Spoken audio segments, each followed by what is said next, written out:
Պարզ է, որ ոչ բոլոր ԱՊՀ անդամ երկրներն են ՀԱՊԿ-ի անդամ, բայց սակայն բոլոր ՀԱՊԿ անդամները ԱՊՀ անդամ պետություններ են։ Հայաստանի Հանրապետությունը ԱՊՀ-ից դուրս գալու պլաններ չի ունեցել, հիմա էլ չունի, բայց այսօրվա իշխանության մտածողությունն այնպիսին է, որ ԱՊՀ-ն չի խանգարում Հայաստանի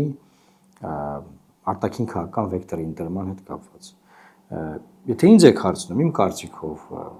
վեկտոր ընտրելու հետ կապված խոսակցությունները դրանք հին խոսակցություններ են, դրանք նախորդ դարի խոսակցություններ են, որովհետև այդ խոսակցությունները ավարտվել են գոնե վերջին 10-15 տարվա ֆունդամենտալ տեղաշարժերից հետո աշխարհի, եւ հիմա ոչ թե վեկտորներ են փնտրում երկրները արտաքին քաղաքական, այլ իրանց անվտանգությունը ապահովելու միջոցառումներ են իրականացնում։ Եթե դուք նայեք ինչա կատարվում աշխարհում, աշխարհի բոլոր երկրները, ասենք եվրոպական տարածքը, Միացյալ Նահանգները, բոլոր երկրները պատրաստվում են պատերազմի։ Չկա երկիր աշխարհում, որը որ խոսում է ամեն օր, որ հեսա խաղաղություն է լինելու, դա միայն Հայաստանն է։ Մեր տարածաշրջանում բնականաբար միայն Հայաստանն է։ Մնացած բոլոր երկրները գիտեն, որ խաղաղություն չի լինելու եւ պատրաստվում են պատերազմների։ Ասենք Միացյալ Նահանգները Պենտագոնը վերանվանեց պատերազմի նախարարություն, ձևակերպեմ։ Եվրոպական բոլոր երկրները, Եվրոպական միության անդամ բոլոր երկրները ռազմական բյուջեները ավելացնում են։ ՆԱՏՕ-ի նկատմամբ իրենց պարտավորությունները բարձրացնում են ՀՆԱ-ի համադրությամբ, որպեսզի համապատասխանեն Միացյալ Նահանգների կողմից սահմանված չափորոշիչներին, եւ բոլորը գիտեն, որ խաղաղություն չի սպասվում։ Միայն Հայաստանն է, որ իր անվտանգության հարցերը թողել է, այդ հարցերը թերա կատարում է, այսինքն բյուջեա կրճատում ՊՆ-ի, զինվորական ծառայությունն է կրճատում, ամեն ինչ անում է, որ իր անվտանգությունը ավելի թուլանա, քան որ կա, եւ խոսում է խաղաղությունից։ Դա բնականաբար ոչ մի լավ տեղ չի տանում, ես ոչ թե գույները խտացնում եմ, այլ ես ասում եմ, որ տենդենսները ինչպիսին են։ Այսինքն դա նշանակում է, որ մեզ ղեկավարող մարդիկ,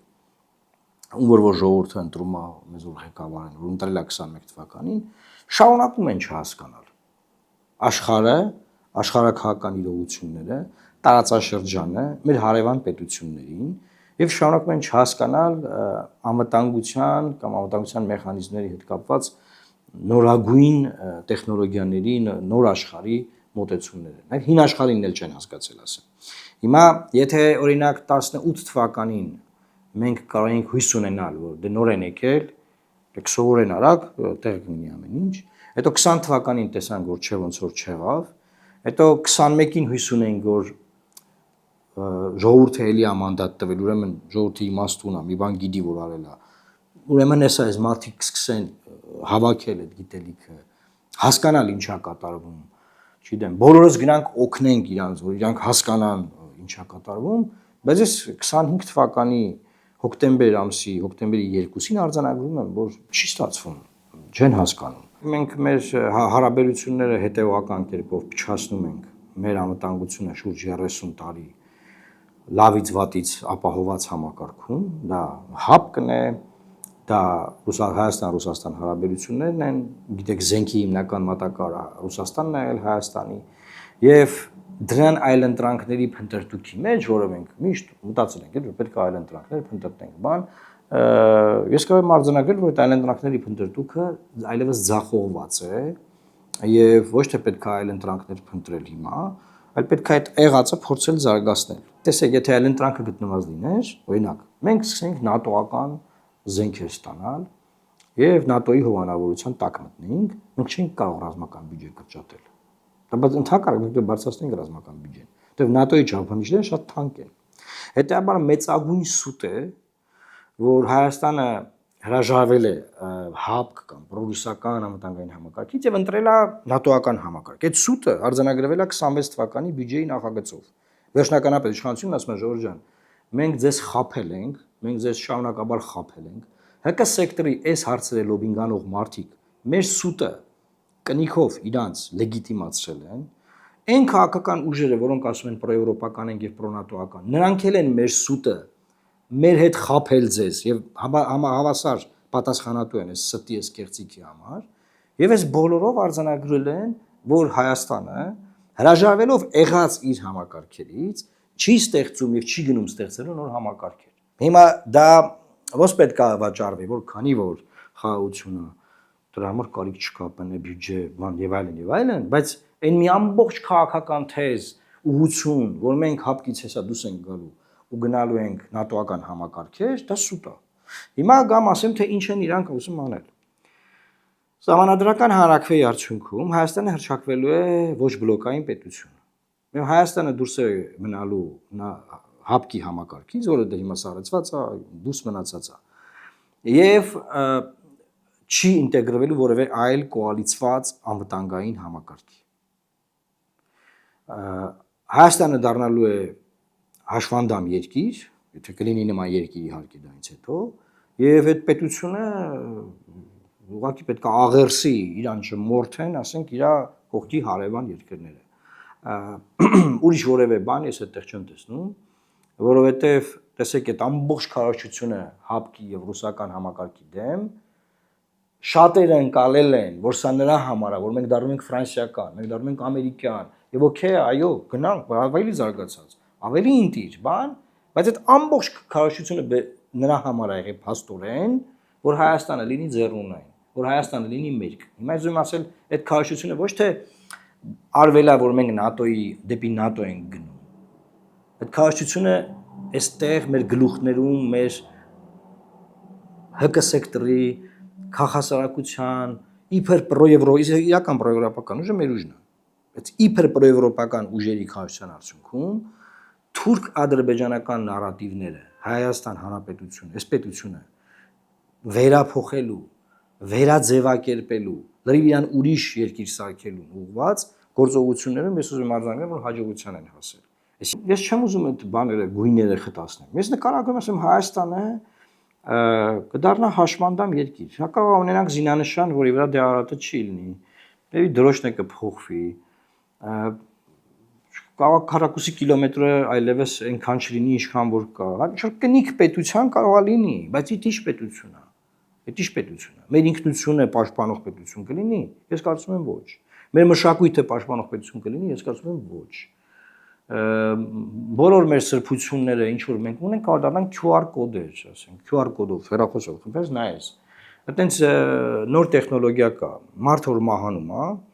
հիմա գերեզմանի քարի վրա չեն ծեծում նկարը, ասենք, այսինչան, այսինչ, հա, այսինչ թվին ծնվել, այսինչ թվին մահացել է։ QR կոդ են դնում, հարազատները խփում են եւ այդ մարդու բիոգրաֆիան բացվում է։ Հայաստան ուզում են սարքեն մի երկիր, որը կլինի QR կոդ, որ խփենք իմանան, որ մի հատ նման երկիր կար ժամանակին 42000 քառակուսի կիլոմետր հայկականություններ իրականացնում, այդ տարածքի վրա վերահսկողություններ իրականացնում, այդ տարածքի վրա հայերեն Մեսրոպ Մաշտոցի լեզվով ստեղծած գրելով բանով, հա, մարդիկ սովորում էին հայ առաքելական Սուրբ Եկեղեցու դոգմաներ այդ տարածքում, աղոթքներ էին հնչում հայերեն լեզվով, բայց կար տենց մի հատ բան կար, տենց մի հատ երկիր կար։ Ես կարծում եմ Նիկոլ Փաշինյանի քաղաքականությունը շատ չի տարբերվում Սերժ Սարգսյանի քաղաքականությունից, գոնե վերջին շրջանի, եւ ես կարծում եմ, որ եթե մենք պլան ենք ունեցել, որ պետք է Արցախը շարունակենք պահենք, ուրեմն այդ վերջին տարիների ամբողջ քաղաքականությունը սխալ է եղել։ Եթե չենք ունեցել այդ պլանը, դե ուրեմն այդ պլանը հիմա շարունակվում է, այդ ծրագիրը գնում է, այսինքն հասկանում եք այն ժամանակվա աշխարհն էր ուրիշ, բայց օրինակ Սերժ Սարգսյանը չի կալանավորել, չէ, ասենք հապկի ղեկավարին։ Այսինքն ավելի ըստ էության փորձ է արվել։ Իմանաք 4.5 տարի Սերժ Սարգսյանը բանակցել է եվրոպական ասոցիացիայում, որ Հայաստանը ասոցիացվի եվրոպական։ Վերջում մի գիշերում ԵԱՏՄ-ի փաստաթուղթ ստորագրել։ Հետո շարունակել է պնդել, որ մենք պատրաստ ենք գանք, բայց ուղղակի դուք եք դեմ, բան։ Այսինքն դա նշանակում է շարունակել բանանել, էլի չհասկանալ, արհամարել ձևավորվող աշխարհի տրենդները, որը բերել է հերթականությամբ այն արհավիկներին, որը բերել է։ Այսինքն որևէ մեկը չի կարող ասել, որ Նիկոլ Փաշինյանը մի օրում է այդ ամեն ինչը արել։ Դա երկար քաղաքականություն է եղել։ Հիմա ասեք, լավ, մենք ինչի ենք բոլորս տրամադրված եղել, որ լինենք ոչ մի թիզական։ Ո՞վ է մեզ տրամադրել։ Ոնց ենք մենք մեծացել, մեր սերունդը, չէ՞։ Մենք այդ պրոդուկտն ենք։ Բայց վերջում պարզում ենք, որ կար խաղաղության պլան, որը շատ ավելի լավն է, քան լինել ոչ մի թիզականը, չէ։ Մեր խաղաղության պլանը մերժվել է, ոչ մի թիզականությունը բերել է պատերազմների, դրա արդյունքում ոչ ենք։ Բարձր ռետրոսպեկտիվ ենք նայում հետ հայաց։ Բայց նաև ուզում ասեմ, աշխարհը բավականին փոխվել է։ Մեր առաջին դասը կարելի ասել ապրիլյան պատերազմն է, որի դրանից հետո չենք հասկացել։ Եվ այդպես շարունակ։ Դրա համար մեծ հաշվով այդ ժամանակաշրջանները համեմատել բանա դա նաև ասեմ ձեզ Նիկոլ Փաշինյանը շատ օգուտ է որ համեմատվում է, որտեղ ինքն ինչ ասում ասում նայեք այն հին Հայաստանը, այդ երրորդ հանրապետությունը, առաջին նախագահ, երկրորդ նախագահ, երրորդ նախագահ, այդ դրանք թող իրենքն գան իմ հետ կռվեն, ես իրանց կհաղթեմ ընտրությունների միջոցով։ Թող գան։ Իրան օթի պես պետք է այդ կռիվը ընտրությունների ժամանակ։ Եվ դա պետք է թույլ չտալ։ Որտեղ ինքը գիտի մեր ժողովրդին, ինքը գիտի ժողովուրդը ոնց է լցված այդ տարիների նկատմամբ եւ սա շատ լուրջ էլեկտորալ մանիպուլատիվ process է, որ չպետք է որևէ մեկս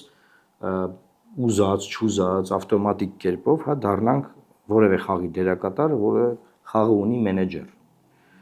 Դրա համար ես կարծում եմ, որ դեռ ժամանակ կա, բայց ես հույս ունեմ, որ բոլորը կհասկանան այդ խաղի իմաստը եւ չեն խաղա Նիկոլ Փաշինյանի խաղը։ Այս ժողովուրդը կրակը չինգել, օրինակ 4 իշխանությունների ձեռքը։ Եղել են 3 իշխանություններ, հա հիմա չկա։ Կա հիմա 4-ը, 4 իշխանությունն է Հայաստանի, 3-րդ հանրապետության 4 իշխանությունն է, բայց կան բազմաթիվ ընդդիմադիր ուժեր, որոնք որ տարատեսակ ժամանակներում, տարբեր ձևերով փորձեն ձևավորել եւ բնականաբար կարող են։ Բնականաբար չեմ ասում որևէ մեկ առանձին վերցրած ուժ կարող է, ասենք, երկիրը փոխել, իր կադրային ռեսուրս, չկա նման բան։ Փոքր երկիր է, մենք բոլորին գիտենք, հա, բոլորի կարողությունները գիտենք։ Պետք է լինի կոնսոլիդացված որևէ ավելի պարզ ճակատ ուժ, որին չի կարող Փաշինյանը վերագրել Թալան, չգիտեմ, Ղարաբաղի Թալան, Մարտի 1, այսինքն մի հատ ուժ կարող է ձևավորվի, որը կան, շատ կա, կարող է այդ կոնսոլիդացիան տեղի ունենա։ Որևէ իմ թվակած բաներից, հոկտեմբերի 27, չգիտեմ, ոչ մի բան չի կարա մեղադրի։ Եվ կմնա ինքը զինա թափված, որտեղ իր զենքերը դրանք են։ Թալանը, Ղարաբաղը Թալանի, այդ տեքստերն է, Մարտի 1-ը, տեսեք այսօր էլ պարլամենտում դեռ Մարտի 1-ի սպանություններից են խոսում։ Մարտի 1-ին սպանել եք ժողովրդին։ Ուզում ասել պետք է իրան իր զենքերից զրկել, ես դա ձևը գիտեմ, ճանապարհը գիտեմ, մեխանիզմը պատկերացնում եմ եւ դա լինելու է։ Դա տեղի է ունենալու։ Կան այդ ուժերը, կլինի այդ կոնսոլիդացիան եւ Փաշինյանը չի լինելու վարչապետ 26 թվականին։